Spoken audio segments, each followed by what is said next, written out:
Today we're starting a series on JavaScript built-in array methods. The first method we'll be covering is map.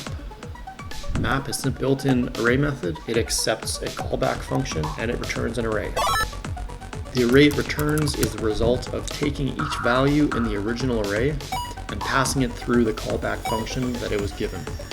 It'll probably be easier to explain with examples, so let's take a look at some. Alright, so I'm going to start with a couple of helper functions here. Alright, so let's start with a simple array, and let's apply some linear transformations to it. So let's make 3. Let's go add 5, double,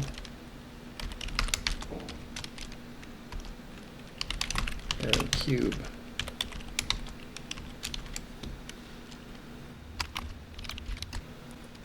Okay, so let's see here. I mean, that's it. You pass in the add 5 callback function. So let's take a look.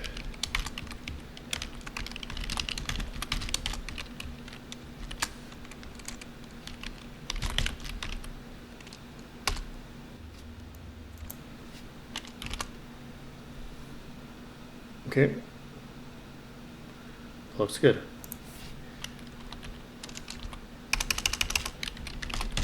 Okay, so we want to double it. If you want to double the value of each element in the array, a1.map, pass in the double function we created. Okay, and you can see that the values have been doubled.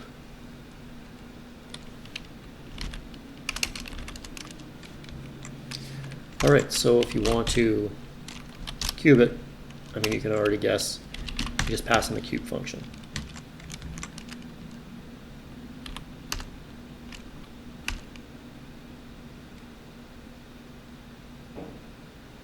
And there you go. Okay, so let's try something. Let's do something different here.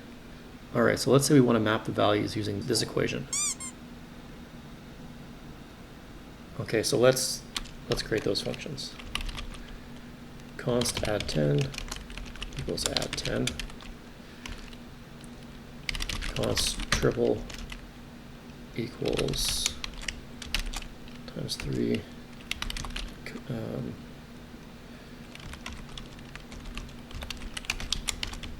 Raising it to the 4th. We would apply this first, and then we would apply the add 10, and then the triple. So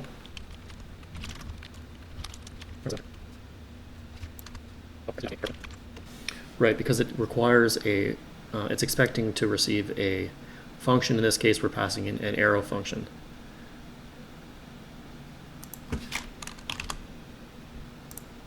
All right, so let's try something else. Let's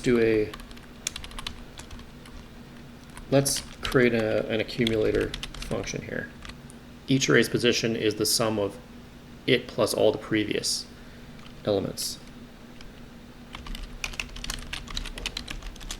Okay, so let's create an accumulator, passing in the function, and that x will be each element as we go through. And so what we want to return is you want to add the current value to the accumulator and then return that value.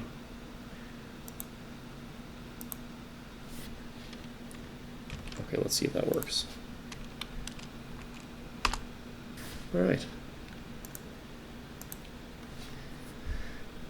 So there's an example as an accumulator. Let's try another one. Let's try and normalize the data. And by normalize, I mean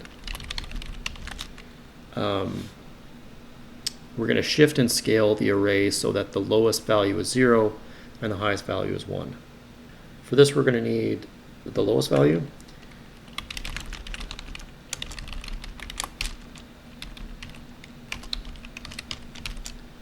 We'll use the math package here and use a built-in method from that. And we'll take the array, we're going to have to destructure it. so it's in the proper form, and then we'll do the same for max.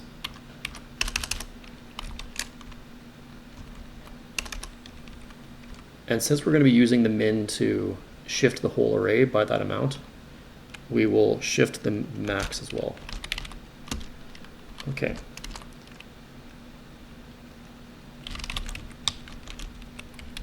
So first we're going to shift it.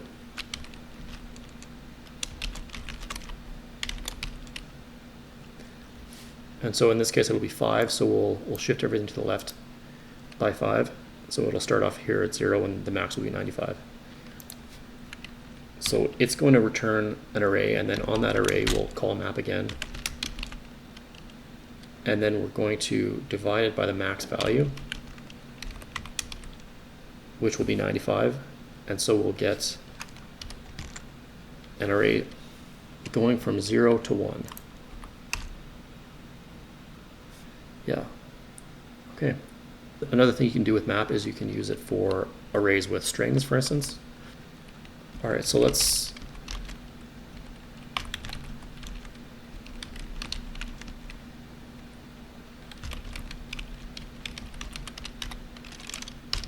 take the first 5 letters of the Greek alphabet.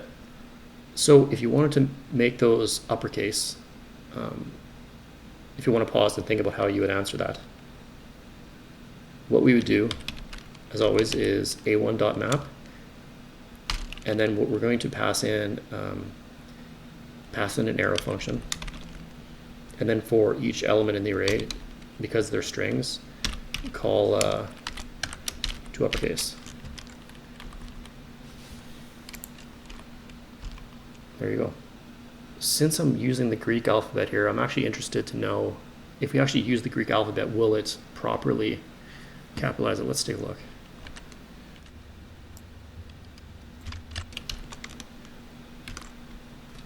Okay, so I went and pasted those in. Let's see here. Yeah, and it works. Alpha, beta, gamma, delta, epsilon, etc., omega. And here are the capital ones. Cool. Also, if anyone's interested in learning the Greek alphabets, I can post a link to a shared Anki deck. In React, you'll often use map to create an array of components. But say, if you're using view, you don't. You just use this syntax here. But it's useful in React. And, check out the next video.